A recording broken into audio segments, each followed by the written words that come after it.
Hey Zen fam! So, just before we get cracking on this little video, I just wanted to mention a couple of things. First of all, sorry it's been a bit since the last video. I've just been busy with work and whatnot, and also, to be fair, my muse has no been talking to me. And I don't just make videos willy-nilly, I make videos when I want to say something. Second point, before we crack on, thank you to all of those who have actually said nice things about the Sterling video. Admittedly, there have been more likes than dislikes, which is admittedly something I'm not used to here. I'm used to the Zen fam being a bit more growing up, but you know, the internet's going to internet. Some people don't agree. That is their prerogative, as I stated in that video.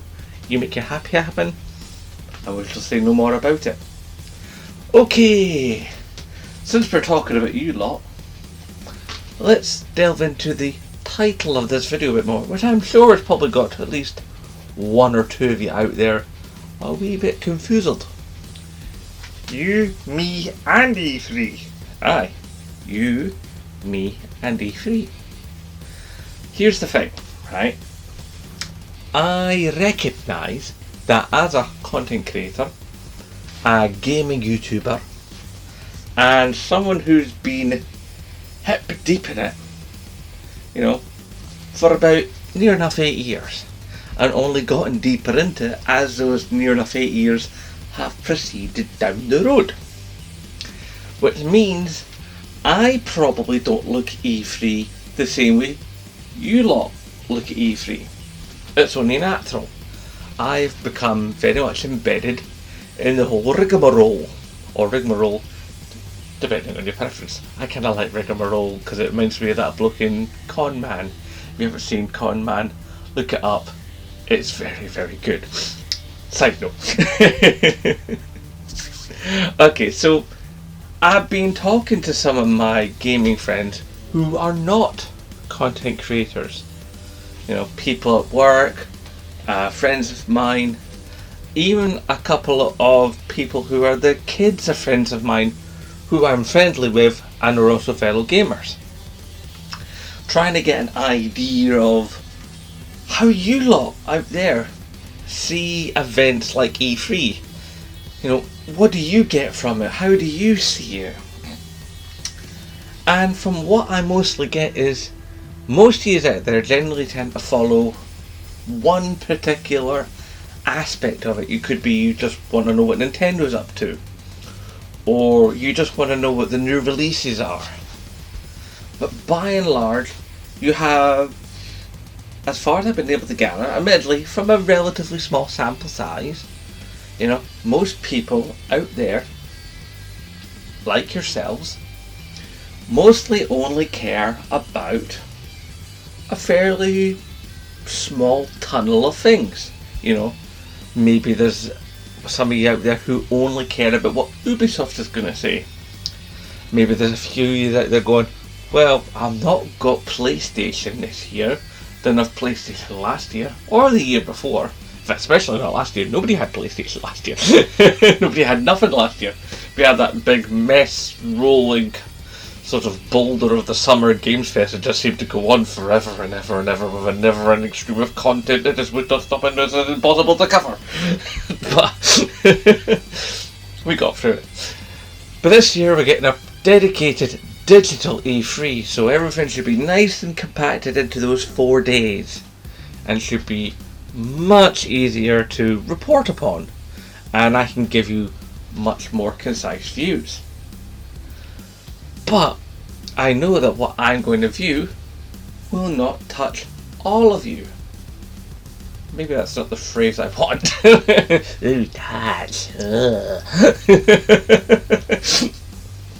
Okay, will not be of interest to all of you in the Zen fam.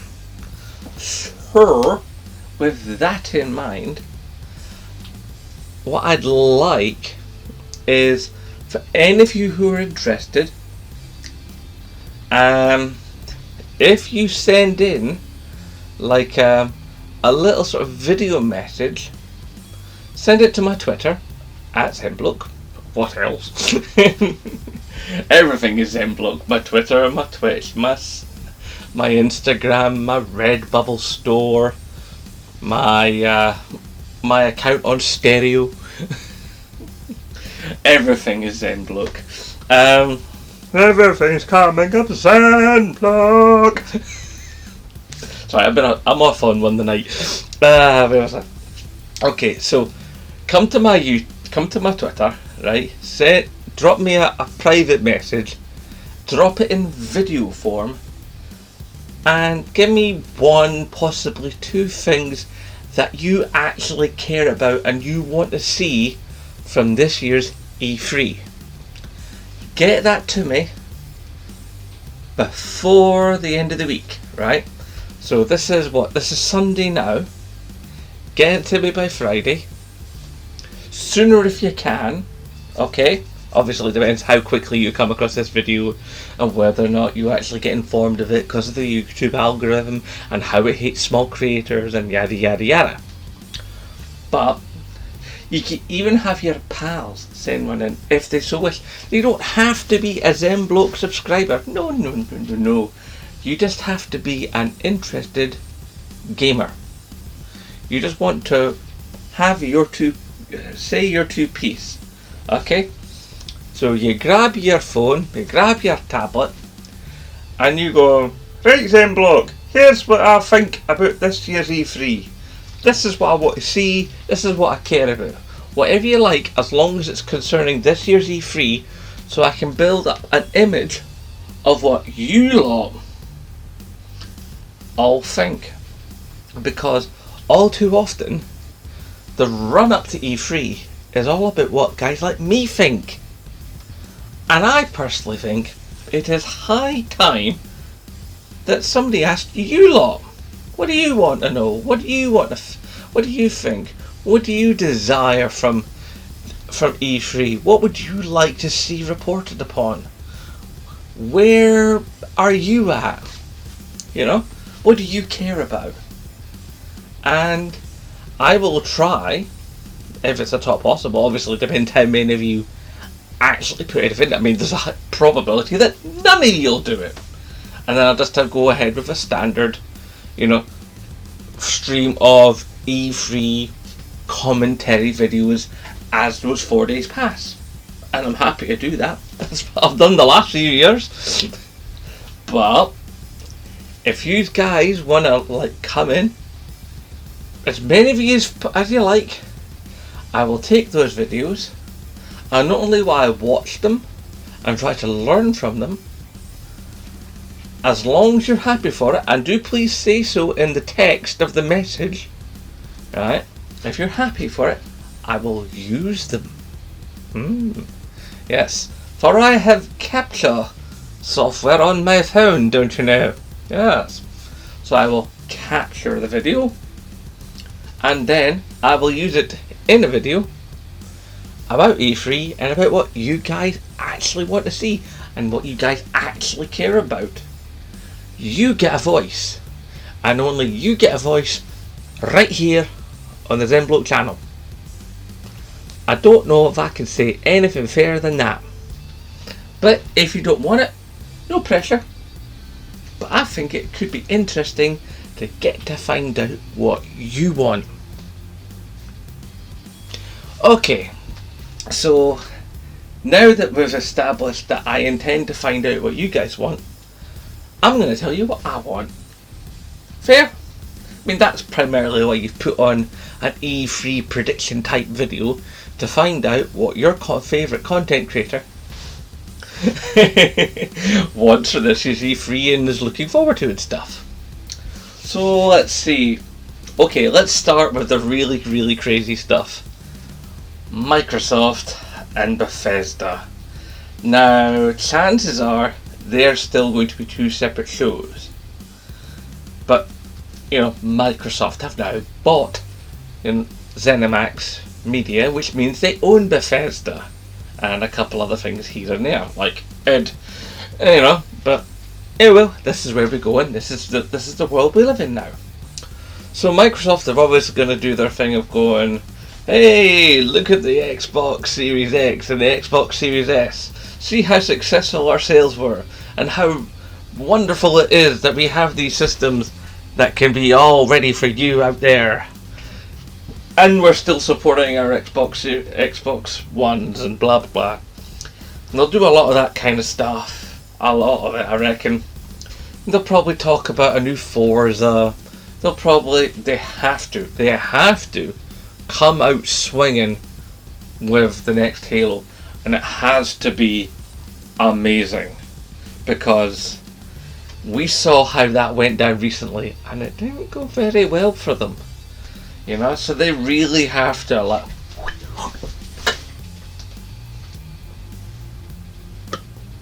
knock out the park, because they need this. Because Halo is a big part of what makes Microsoft Microsoft. Yeah, you can talk about the racing games and all the rest of it, and you know, all the other various parts of the Microsoft family, but the thing they're best known for is right back the original Xbox, the Duke, is the Halo series. That's the thing that's been the beating heart of Xbox all the way through. So they've got to really show their A game and put on a show that makes even the most hardened Sony pony go, ooh. That's how hard they've got to hit it, okay? Okay, maybe that last little refrain is a bit much, but you get my drift. They've really got to come out swinging. And it'd be nice, you know, to show off like a couple of Xbox only exclusives made by Xbox Studios.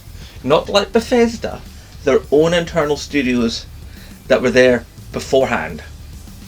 You know, it's like maybe even a couple special deals with other you know, other houses. You know, even in like a game from EA that nobody else is getting. You know, something like that. But I think another thing they will probably do, because Microsoft does love it, is they will probably show off a colour variant for the X. Not for the S, but I think they'll show a colour variant for the X. Too many letters, Microsoft. Get it together, boys. Okay, so I reckon they'll show off a colour variant, probably like an ice white or something. That would be nice, actually. An ice white Series X. I could see that. But I think the main thing they'll do as far as hardware is concerned is obviously they'll really show forward on the whole, you know, this is what you can do with Games Pass and all the rest of it. But I reckon what they really want to do is they'll show off the joys that there is with the with their Creator Studio for their gamepads. You know, kind of like they've always had that thing where, like, you know, you take your gamepad and you can have it customized with whatever colours you like. Go nuts! You can have like every colour under the rainbow, and you can just have a mad controller. Well, I reckon they're going to promote that again, so that the Xbox Series controllers will be customizable completely. And I think that because it's Microsoft and they're just like going, we are throwing everything at you, you're having it all right now, we just go content, they're going to throw out another Elite controller, an Elite controller for the X. Now it might be for the S as well, who's to say, but I reckon they're going to throw out an Elite controller for their 9th generation systems, and it's probably going to be stylistically very, very similar. But I reckon they're probably going to like go, this is the 9th gen Elite controller. And they'll rattle off all kinds of specs and like probably button response and things like that. But you know what I think they'll probably say? It says, we've re-engineered the sticks so they contain no drift whatsoever. Ever. You watch, they'll get in the guy that does the console exclusive voice, and he'll voice that over, and he'll come up to the bit where it goes like, no stick drift ever. And that will be a 1-2 punch. Microsoft, if they do that, they'll be like, hey, our controller has no drift, or at least our Elite controller has no drift. And to a certain part of the fan base, that'll be a carrying cry of like, our controller has no drift, get it! And that's war. So, there'll be other bits and pieces, and obviously they'll do some talk about their acquisition of Bethesda and the titles that them and Bethesda are working on together. Now with Bethesda, they still have contracts with Sony, and they've probably still got some stuff for PC, and the PC stuff will probably filter back and forth because that's a Microsoft platform, and there'll be that whole Microsoft to PC, PC to Microsoft, all fun and games all around the same thing. So, pretty much all we can really have to guess with Bethesda is what they show and when they show it. Will there be another Fallout? Because, let's face it, 76? That was a bitter pill to swallow. The last Wolfenstein didn't go like they expected. It's like blades. Ouch. Ooh, that hurts. It's like Fallout shelters. It's like you can't get anywhere with Fallout shelters because as soon as you start having anything close to a win, the game starts to cheat like mad, and you're right back down to nothing. And it just seems to be the case that's been the last sort of year and a half. Bethesda's made more mistakes than it has wins. So they're going to have to come out and go, this is how we're righting the ship, this is how we're setting the course, this is how we're making a strong Bethesda, and these are the games we're doing. And some of those games, some of them, will still be PlayStation games, or games that will come to PlayStation platform. Because there are still a couple games that are under contract before they got out the contract and signed over with Microsoft. So there's still a couple of Bethesda games coming in the next year or two from Bethesda that were just, contract that were signed back in the days when Bethesda catered to everybody. Now, whether or not Bethesda will be doing any games for Switch is another issue. Can they squeeze down, Doom Eternal onto a Switch? Probably not. Will they take any of their older games and squeeze them onto the Switch? Could they do like a Switch version of like Fallout 4? Or even Fallout 3 or Fallout New Vegas? Get the people who remember those games, who also have a Switch, who are not kids, and remember, and it'll get, you could be on your journey to bus, your journey to work, and you whip out your Switch, and you have a little bit of fun with that. That could be the thing. So I think Bethesda are probably going to have a very interesting year. I think there's probably going to be a bit more toned down. I don't think they're going to be quite as bombastic in their stage performance. We're definitely not going to have Andrew WK this year. That was weird, wasn't it? Andrew WK. Don't get me wrong, I like Andrew WK. I'm metalhead, it's like, but it just seemed a bit much. As fun as it was just a bit much. But I think they're going to be not subdued, but I don't think they're going to be like, here's our nuts on the table.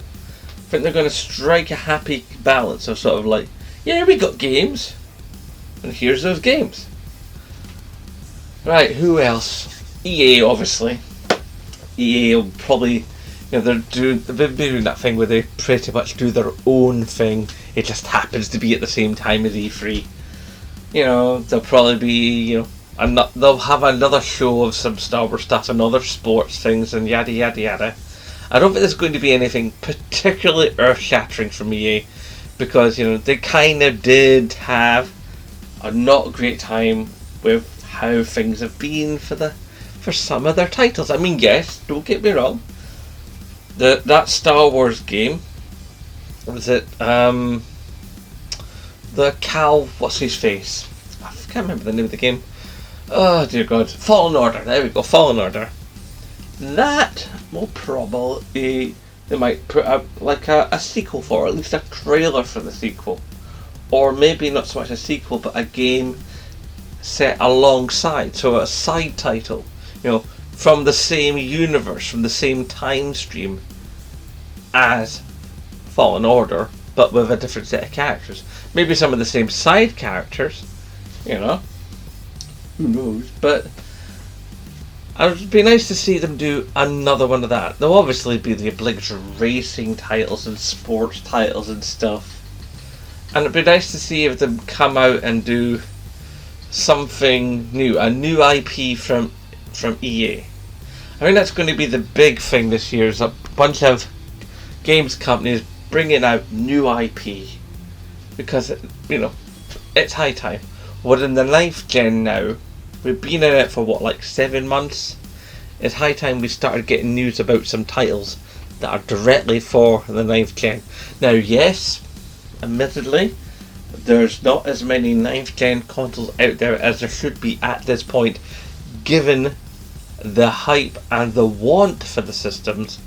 But considering there's not enough parts to make the systems, or resources to make the parts to make the systems, that does kind of put the kibosh on that. So there obviously will have to be a wee bit more speculative, which is part of the reason why Sony has gone, look lads, God of War, okay, you're going to play that on a PS4 as well. And it's like, now admittedly they can't do that with Ratchet and Clank, because the way that Ratchet and Clank is designed is very much to do with that high speed custom SSD. But I think Sony, for about another year or so at least, are going to be really still much on the thing of, yeah, you can play it on PlayStation 4 as well. But it's not that unusual, considering that, every Sony system, for the first 2 or 3 years of the new system being out, there's been support for the previous system.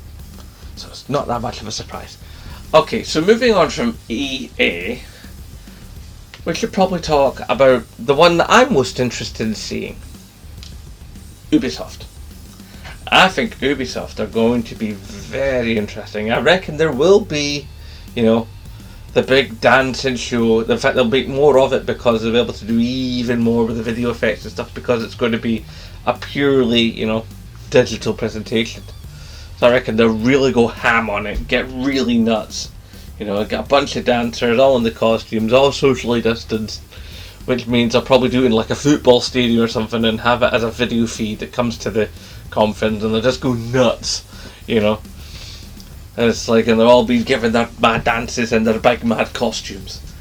That's never going to go away. That's part of what Ubisoft is. I reckon there'll be DLC packs for Assassin's Creed Valhalla. They'll definitely be talking about the roadmap of a DLC for Watch Dogs Legions. They're probably going to talk about the future of The Division.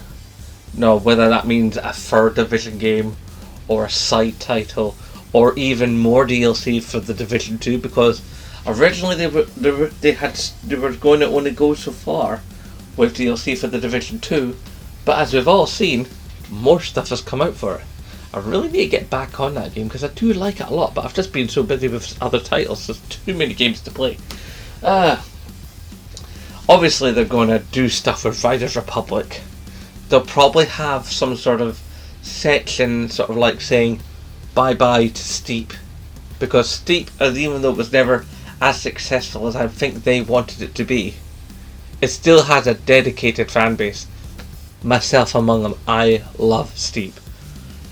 Steep is one of the things that I did actually bring across from my 4 to my 5, because I love Steep. Okay, it can be a bit janky, and the store has always been a bit funny and that, but there's something about Steep. Although I've still never cracked that race course which is down the bobsled track that's broken in bits. Still never completed that track. Done so much other stuff with Steep, but just can't do that track. Drives me nuts. Of course, the question is, will there be Splinter Cell?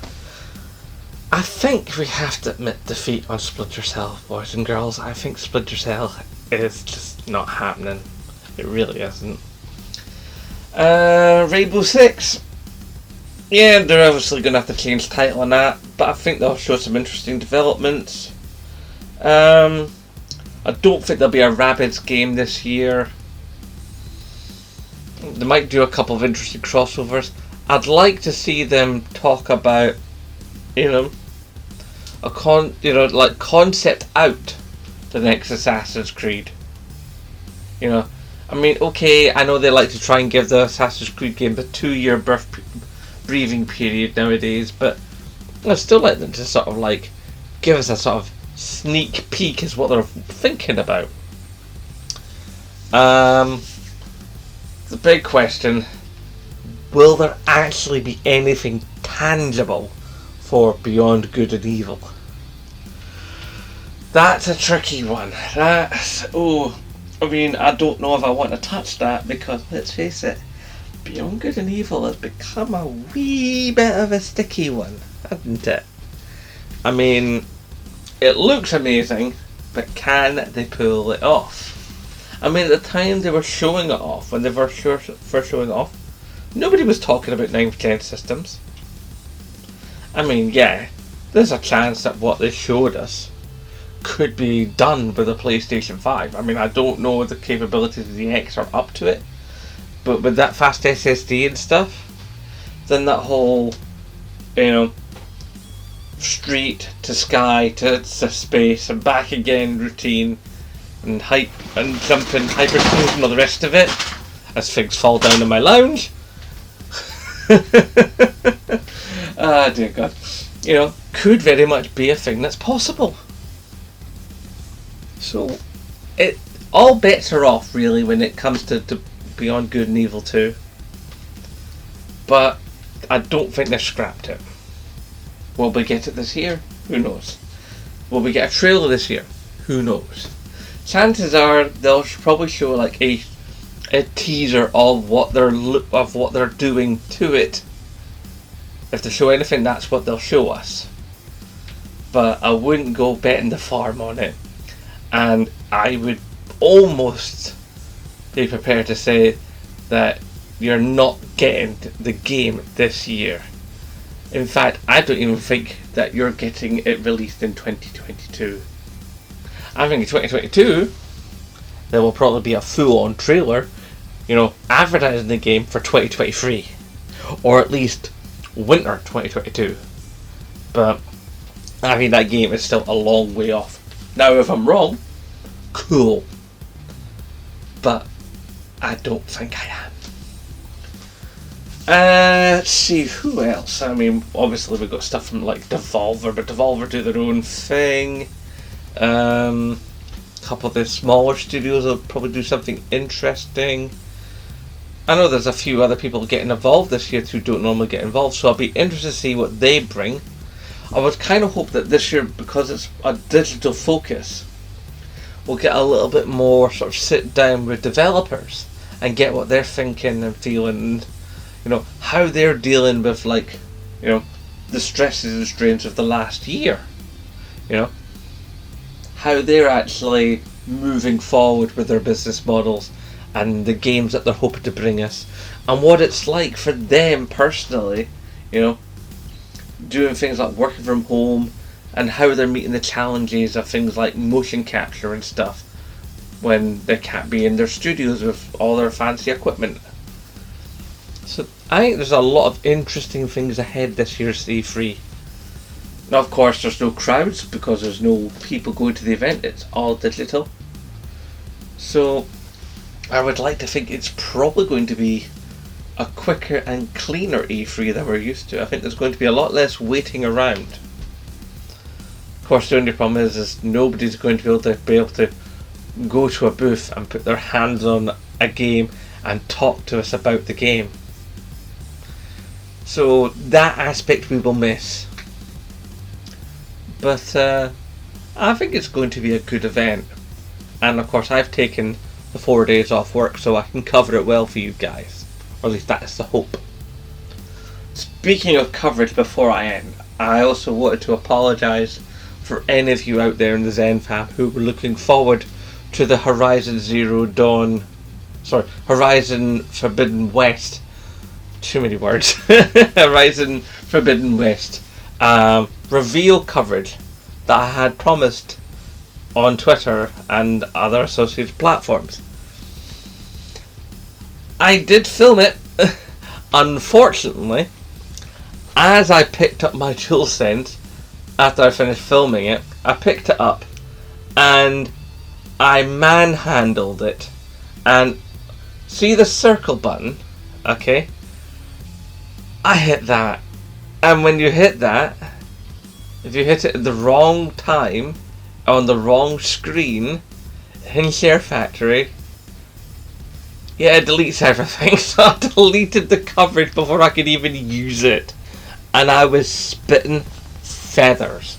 Because I'll tell you something. I enjoyed the Horizon Forbidden West trailer. I got a lot out of it, and I felt like I said lots of really cool and interesting things.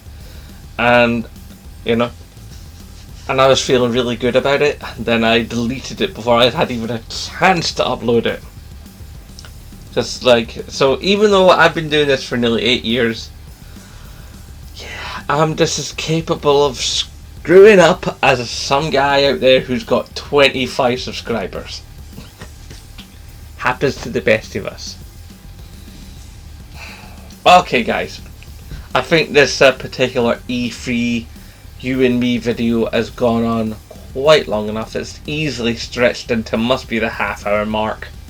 So I'm going to love you and leave you. So you know the drill by now. Hashtag support Scottish YouTubers. And of course, as always, aye, nae bother.